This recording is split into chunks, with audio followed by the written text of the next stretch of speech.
Where do you rank him among the greatest tennis players of all time? Number 1, quickly. Where do you place Boris Becker in his prime, a 20-year-old Grand Slam legend, a declaration that broke the internet? This is what happens when the Madrid Open clay season collides with the most dangerous young player in women's tennis right now. Boris Becker sat down in front of a microphone, a man who has seen everything this sport can produce since the 1980s. 6 Grand Slam titles to his name. Years spent dismantling opponents as Novak Djokovic's head coach. He knows a champion when he sees one. He watched Eala, and heading into the Madrid Open, a WTA 1000 clay event packed with the best women in the game, he didn't hedge. He didn't say she has potential. He didn't say watch out for her. He declared her the clear favorite, clean, direct, no exit ramp. Where do you put him in the list of greatest tennis players of all time? Number 1, quickly. That line hit differently. Because I, who grew up swinging on Rafa Nadal's own clay courts in Mallorca, who in 2023 became the first Filipino in history to win a WTA singles title, has been carrying an entire nation on her racket since the day she turned pro. Every point she wins, 115 million people feel it. The haters had a field day, critics piled on, but Becker answered every single one. He destroyed the narrative that she doesn't belong at this level. Nice to see the welcome that I've had. There's a huge Filipino community here, so I'm so excited they've come out. Subscribe because this channel covers what the mainstream tennis world refuses to say out loud. Here is exactly how it went down. Becker did not stumble into this conversation. He walked into it deliberately. In a recent interview segment that's been making rounds across tennis media, he was asked directly about the women's clay court contenders heading into the Madrid Open. Most pundits in that situation hedge. They name 3 or 4 players, spread the praise thin, and protect their credibility by covering every angle. Becker did none of that. He looked at the question, paused for exactly the kind of beat that tells you something real is coming, and pointed straight at Eala as the name the tennis world needed to be paying attention to on that Madrid clay. Not a name among names, the name. And that sent the internet sideways. To understand why Becker's words landed with such force, you need to understand the weight he carries when he speaks about clay court tennis specifically. This is not a man who played his best tennis only on hard courts or grass. Becker reached the French Open semifinals in 1987. He knows exactly what the surface demands physically, tactically, and mentally. He knows what separates a player who looks good on clay from a player who is genuinely built for it. And when he identified Eala as someone built for it, he was not operating on sentiment. He was operating on observation. So what did he observe? What does Alex actually bring to a clay court? Her foundation is different. Eala did not learn tennis the conventional way. She was not constantly chasing ranking points from a young age. At 14 years old, she earned a scholarship to the Rafa Nadal Academy in Manaker, Mallorca, the same facility where Nadal himself refined the game that made him the greatest clay court player in the history of the sport. She trained there for years. The red clay was not a surface she visited occasionally. It was the surface she grew up on. Every ground stroke, every movement pattern, every tactical instinct she developed was shaped by that environment. When she steps onto a clay court, she is not adjusting, she is arriving. That physical education shows up in her game in specific, measurable ways. Her forehand generates heavy topspin, the kind of spin that kicks up viciously off the clay and forces opponents onto the back foot even when they've positioned themselves to attack. Her backhand is compact and reliable under pressure, which matters enormously on a surface that stretches rallies and exposes technical weaknesses over time. Her movement on clay is fluid rather than explosive. She slides into her shots instead of planting and pushing, a technique that takes years to develop properly and clearly separates clay specialists from clay visitors. These are not qualities she is developing. These are qualities she already owns. Her 2023 title run offered the clearest public evidence of what she's capable of. Winning on the WTA circuit at any level is genuinely difficult. The depth of women's professional tennis means that even lower-tier events are filled with players who have been competing their entire lives. Eala did not just win that event. She won it with the kind of composure that older, more experienced players frequently fail to find in professional title situations. She closed out matches. She managed pressure exceptionally well, and there are a lot of things that make her opponents feel very uncomfortable. One of the things is how she handled the specific psychological weight of being the favorite in the later rounds, which is a different and harder burden than arriving as the underdog. Boris Becker has watched enough professional tennis to recognize composure that is real versus composure that is circumstantial. He clearly believes hers is real. Now, here is where the haters entered the conversation. And this is important context because the criticism leveled at Eala is not random noise. It is organized around a specific argument. The argument goes like this. Her current WTA ranking does not yet justify placing her above established top 10 players like Iga Swiatek, Aryna Sabalenka, or Coco Gauff in a WTA 1000 field. Swiatek in particular is a four-time French Open champion whose clay court record is arguably the most dominant in the women's game right now. Sabalenka has demonstrated she can compete on any surface.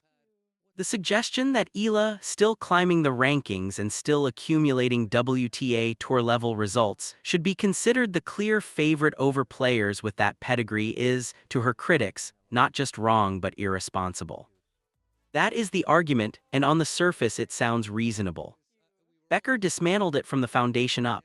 His counter did not dispute those players' records. He acknowledged Swiatek's clay dominance. He acknowledged the depth of the field. What he argued instead was that the Madrid Open represents a specific set of conditions that play differently than a standard clay event, and within those specific conditions, Eala's profile becomes uniquely dangerous. The altitude in Madrid is real. The Caja Magica sits at roughly 650 meters above sea level, and that altitude affects ball behavior in ways that subtly shift the balance of a clay court match. The ball moves faster through the air, rallies are slightly shorter. The grinding war of attrition that clay typically rewards becomes less reliable as a strategy. Players who win through sheer physical dominance and relentless baseline depth, which describes Sabalenka's clay approach almost perfectly, find Madrid slightly less forgiving than Roland Garros or Rome. Eala's game, by contrast, is built for that environment. Her topspin is still effective at altitude. Her movement is agile rather than power-based. Her shot-making relies on precision and timing rather than brute force, and precision and timing hold up better at elevation than raw pace does. Becker was not saying Eala is a better player than Swiatek in absolute terms. He was saying that Madrid's specific conditions make Eala a more dangerous threat in this particular draw than her ranking suggests, and that the critics dismissing her are applying a generic framework to a situation that demands a specific one. That distinction matters enormously, and it is the distinction the haters either missed or refused to engage with. There is also a dimension to this conversation that goes beyond tactics and tournament conditions, and Becker was not shy about touching on it. The narrative around Eala carries a weight that most players on the WTA Tour do not have to carry. She is not just a tennis player competing for ranking points and prize money. She is the most visible female athlete in a nation of 115 million people, where tennis is not the dominant sport, where the infrastructure for developing world-class players is still being built, and where every result she produces is measured not just against her opponents, but against an entire country's hope for representation at the highest level of the game. That is a pressure that has ended promising careers before they reached their ceiling. Eala has not cracked under it, she has grown inside it. Her ability to perform in high-stakes moments, to serve out sets, to close out matches, to find her best tennis when the context demands it rather than when conditions are comfortable, suggests a mental architecture that is unusually mature for someone her age. It felt great. I think the intensity was really high throughout the whole match, so I'm really happy to have been able to pull through. Becker recognized that. He said, in effect, that the mental side of her game is as advanced as the technical side. For a player still in her early 20s competing against seasoned professionals with years of Grand Slam experience, that is not a small thing. That is everything. The critics who dismissed Becker's assessment made a specific error in their response. They treated his declaration as emotional, the kind of thing a pundit says to generate attention or champion an underdog for the sake of a compelling storyline. What they could not or would not accept is that Becker was speaking analytically. He has no particular connection to the Philippines. He has no stake in Eala's career. He was not doing her a favor. He was doing what a trained observer with 50 years of elite tennis experience does when he watches a player perform. He assessed what he saw and reported it honestly. Dismissing that assessment as hype is not skepticism. It is bias wearing skepticism as a costume. Heading into the actual Madrid Open draw, the matchup scenarios for Eala are genuinely compelling. The clay court season leading into Madrid saw her competing with growing confidence at the WTA Tour level, sharpening the match fitness and competitive rhythm that a deep run in a WTA 1000 event demands. Her serve, which was an area of development in earlier years, has become a more reliable weapon. Not a dominant force like Sabalenka, but consistent enough to hold serve in critical moments without gifting opponents cheap breaks. Her return game on clay is sharp. She reads spin exceptionally well, a product of spending formative years facing heavy-hitting practice partners at the Natal Academy. Against opponents who rely primarily on topspin to push her back, she does not panic. She waits, she absorbs, and she redirects. The question the tennis world is now genuinely asking, because Becker forced the question into the open, is not whether Eala belongs at this level. That debate is settled for anyone willing to watch her play without a predetermined conclusion. The question is whether this specific tournament, on this specific surface, in this specific moment of her career development, becomes the stage where she announces herself to the global tennis audience in a way that cannot be qualified or contextualized away. Becker believes it does. He said so directly. He put his credibility behind it in a public forum where being wrong carries real professional consequences for a man whose tennis analysis is part of his livelihood. That is not the behavior of someone making a careless remark for attention. That is the behavior of someone who watched something on a court and felt certain enough about what he saw to say it out loud, regardless of the reaction.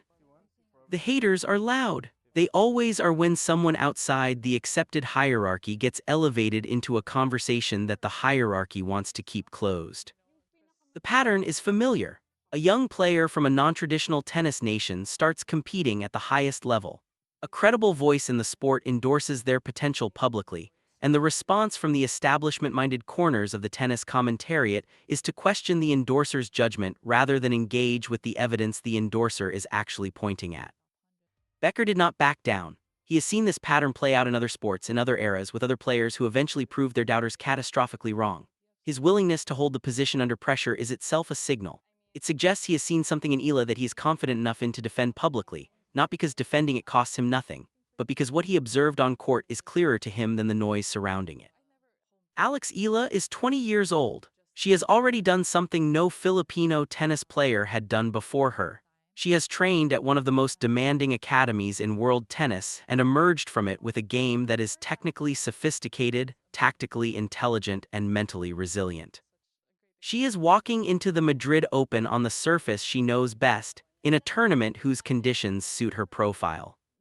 Of course, we have to mention Eala, the incredible fandom coming across the globe, especially from the Filipino community. So carrying the support of one of the sport's most decorated champions behind her name. The haters will keep talking. They talked before her first professional title and she won it anyway. They will be talking during the Madrid draw and she will be somewhere on those clay courts answering the argument the only way it can be answered, with results, with racket in hand. On the surface, where Boris Becker decided she belongs. He called it, now the clay gets to decide. If this breakdown gave you a perspective you haven't heard anywhere else, subscribe right now. Hit the button. Turn on notifications, because when the results start coming in from Madrid, this channel will be covering every development, every upset, and every moment the mainstream tennis media decides isn't worth their time. This community covers the stories that matter. Eala's story matters, and it is only getting started.